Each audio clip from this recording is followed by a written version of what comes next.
Mesdames, Messieurs, bonjour. Bienvenue à une nouvelle édition de notre programme Midi au Caire et une édition exclusive. Le président Abdel Fattah el-Sisi a félicité aujourd'hui le peuple chinois à l'occasion du centenaire de la fondation du Parti communiste chinois. Dans un discours prononcé à cette occasion, le président el-Sisi a salué le parti qui a aidé la Chine à devenir une des superpuissances du monde et le chef de l'État a aussi rendu hommage au progrès qu'avaient connu les relations bilatérales récemment. Et afin de mieux parler des relations étroites entre la Chine et l'Égypte, nous avons contacté par téléphone Dr Passant Fahmy, analyste économique et politique. Bonjour. Bonjour madame.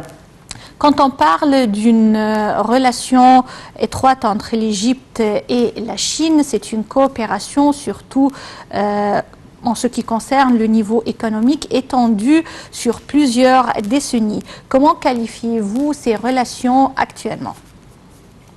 Bien sûr, la Chine, c'est un pays qu'on appelle super power, comme un très grand pays sur le monde entier. C'est une force économique, c'est une force aussi sur le niveau de la technologie, une force du côté de tous les domaines comme on appelle, de la vie. La Chine a présenté une expérience qui peut être, qu'on appelle, racontée au monde entier, et aussi, ils peuvent aussi avoir une coopération avec le monde entier, et c'est ce qui se passe ces jours-ci.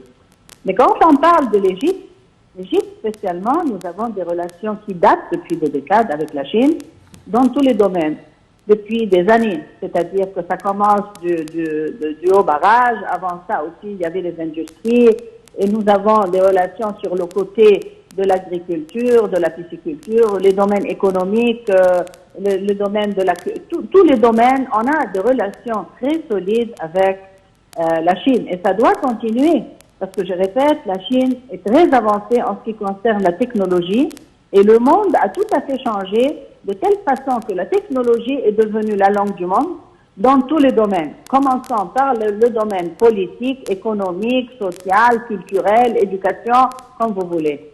Alors oui, nous avons intérêt à avoir des relations beaucoup plus solides, mais je répète, nous avons des relations déjà dans tous les domaines, mais je répète que nous devons développer davantage cette relation pour en profiter de la technologie chinoise, de leur présence sur le territoire égyptien, surtout sur la zone de canal de Suez, coopération pour vraiment entrer en Afrique ensemble, et je répète ensemble, parce que l'Afrique c'est un grand continent, la Chine a été présente depuis des décades, nous aussi. Alors la coopération de ce domaine aussi, et aussi la coopération en ce qui concerne les régions qui ont été développées, c'est-à-dire la coopération régionale comme l'Irak, la Jordanie. L'autre côté, il y a la Libye, l'Algérie, la Tunisie, etc. Alors, Monsieur le Président a fait son discours, il a pointé comment l'importance d'avoir des relations stables, développées, et ça avance aussi avec la Chine. Comme signe de manifestation de ces relations bilatérales privilégiées entre l'Égypte et la Chine, Monsieur le Président Abdel Fattah el-Sisi a tenu aujourd'hui à féliciter le peuple chinois pour le centenaire de la fondation du Parti communiste chinois qui a aidé la Chine à progresser et à accomplir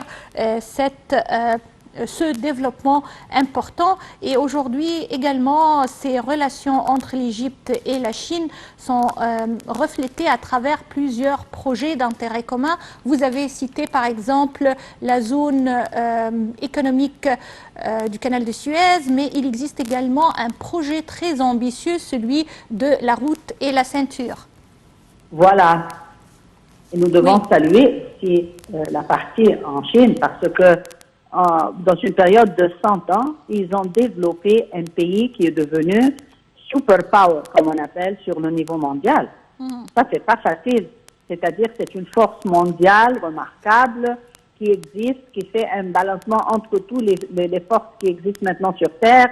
Alors oui, avec ce nouveau projet aussi, ça va développer le commerce, l'industrie, le transfert des matières premières, le transfert des produits, et surtout le commerce, parce que le monde entier maintenant a besoin de faire des échanges balancée. C'est-à-dire que c'est pas un pays va produire et tout le monde va acheter. Il faut avoir une relation réciproque où tout le monde est gagnant-gagnant. Oui. Alors, ce nouveau projet, c'est un projet géant, mais ça va vraiment assister à développer le commerce international d'une façon où tout le monde en bénéficie et surtout les pays selon lesquels la route va passer, le chemin va passer. Oui, c'est un développement durable pour les deux pays et pour également toutes les régions dans lesquelles sera fait cette route. Je vous remercie infiniment, Madame Passante Fahmi, pour ces explications. Et également, merci à vous. Et quand on parle de la coopération bilatérale qui se poursuit entre l'Égypte et la Chine, on cite que le 12 juin dernier, le ministre des Transports, Kamel Al-Wazir, a reçu l'ambassadeur de Chine au Caire afin d'examiner l'exécution d'un certain nombre de projets et la coopération future dans divers domaines, surtout en ce qui concerne les transports, ont assisté à la réunion des responsables égyptiens et chinois. Au début de cette rencontre, le ministre des Transports avait souligné la forte amitié et les relations historiques entre les deux peuples et les dirigeants politiques en Égypte et en Chine, et également a mis l'accent sur la coopération existante dans divers domaines, y compris le secteur des transports, évoquant la coopération en cours avec un grand nombre d'entreprises chinoises, telles que les sociétés mondiales dans le domaine des appareils électroniques, les systèmes de communication dans le chemin de fer et également le métro.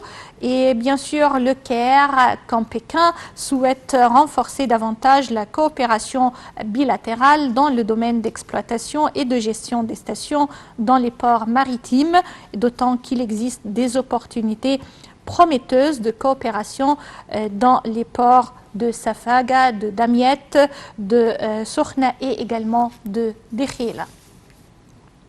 D'autre part, le président chinois Xi Jinping a vanté aujourd'hui l'essor irréversible de la Chine, jadis colonisée et désormais deuxième puissance mondiale, et cela lors d'un discours célébrant les 100 ans du Parti communiste et a adressé en creux à l'Occident et également a passé en revue les réussites de la Chine au cours de ces 100 ans. Un commentaire. Lors d'un discours célébrant les 100 ans du Parti communiste et adressé en creux à l'Occident, Xi Jinping a loué le Parti communiste chinois, le PCC, pour avoir permis l'augmentation du niveau de vie et restaurer la fierté nationale. Le peuple chinois s'est levé, a-t-il proclamé, devant une foule de jeunes et deux membres du parti réunis sur la place Tiananmen, célébrant la sortie de centaines de millions de personnes de l'extrême pauvreté en quelques décennies. La grande renaissance de la nation chinoise est entrée dans un processus historique irréversible, s'est-il félicité, adressant ainsi un signal à Washington qui décrit régulièrement Pékin comme un rival politique et économique. Fondé par une poignée d'intellectuels en juillet 1921 dans une Shanghai encore divisée en concessions étrangères, le PCC dirige sans partage la Chine qu'il entend continuer à imposer sur la scène internationale. Des hélicoptères ont formé le chiffre 100 dans le ciel pékinois, tandis que d'autres portaient un drapeau du parti, faucilles et marteaux jaunes sur fond rouge. De nombreux Chinois ont pris le spectacle aérien en photo avec leur smartphone. Le centenaire du parti fait l'objet depuis des mois d'une intense campagne de propagande. Lundi, un grand spectacle à la nord-coréenne a été organisé au stade olympique de Pékin, relatant la révolution chinoise ou encore la maîtrise du Covid-19. Jeudi marque également le 24e anniversaire de la rétrocession de Hong Kong à la Chine, une date qui fait habituellement l'objet de manifestations anti-Pékin. La police hongkongaise a interdit cette année tout rassemblement au nom du Covid. Elle mobilise 10 000 hommes pour faire respecter l'interdiction selon les médias locaux.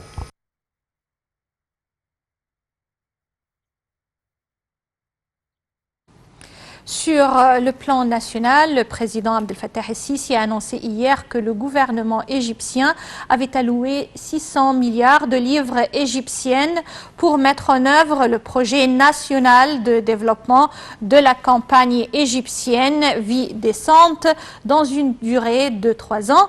Le président el-Sisi a fait cette annonce lors d'une tournée d'inspection des équipements, véhicules et machines d'ingénierie des divers organes étatiques participant à cette initiative. Perihan Farouk a plus de détails. 600 milliards de livres égyptiens seront alloués pour mettre en œuvre le projet national de développement de la campagne égyptienne Vie décente dans une durée de 3 ans. C'est ce qu'a annoncé hier le président Abdel Fattah el-Sisi lors d'une tournée d'inspection des équipements, véhicules et machines d'ingénierie des divers organes étatiques participant à cette initiative. El-Sisi a souligné que la priorité sera accordée à l'industrie locale dans la mise en œuvre de ce projet national. Le chef de l'État a affirmé que cette initiative constituait un changement véritable dans la vie de plus de la moitié de la population égyptienne. Le président a exprimé son estime à toutes les institutions ayant participé à cette initiative et félicité les Égyptiens à l'occasion de l'anniversaire de la révolution du 30 juin. Lors de la tournée d'inspection, le chef de l'État a pris note d'une explication détaillée fournie par la ministre de la Santé, Hala Zeid, sur les unités médicales faisant partie du projet de développement des villages égyptiens dans le cadre de l'initiative Vie décente. El-Sisi a affirmé que le projet de fabrication des médicaments dérivés du plasma en Égypte était un rêve qui était devenu réalité, soulignant l'inauguration d'ici 1 an et demi de la première usine intégrée spécialisée dans ce domaine, lequel aura de très bons effets sur la société tout entière.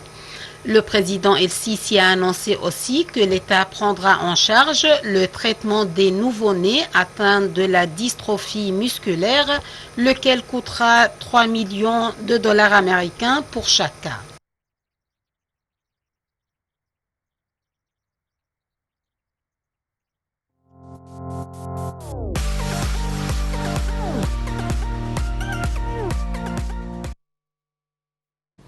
L'État a exécuté durant la période allant de juillet 2014 jusqu'au juin 2021 des projets nationaux d'un coût qui s'élève à 4,4 millions de livres égyptiennes.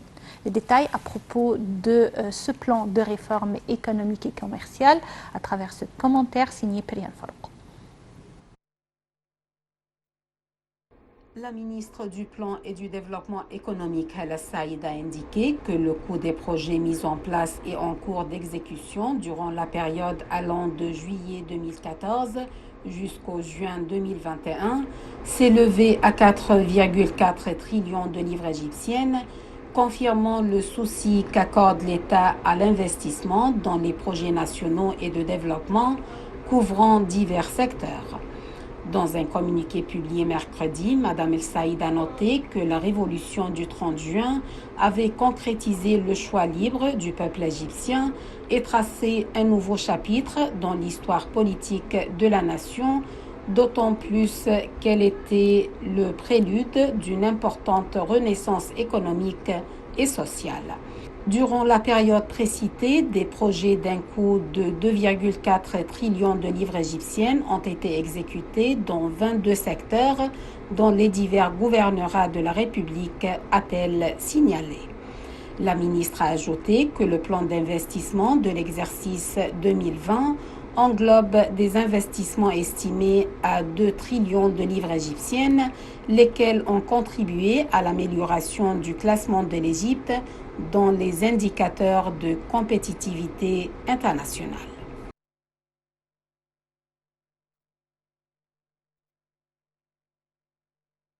Mesdames, Messieurs, avec cette nouvelle, nous parvenons au terme de notre programme. Merci de l'avoir suivi et passez d'excellents moments avec la suite de nos programmes sur la TV internationale. Au revoir.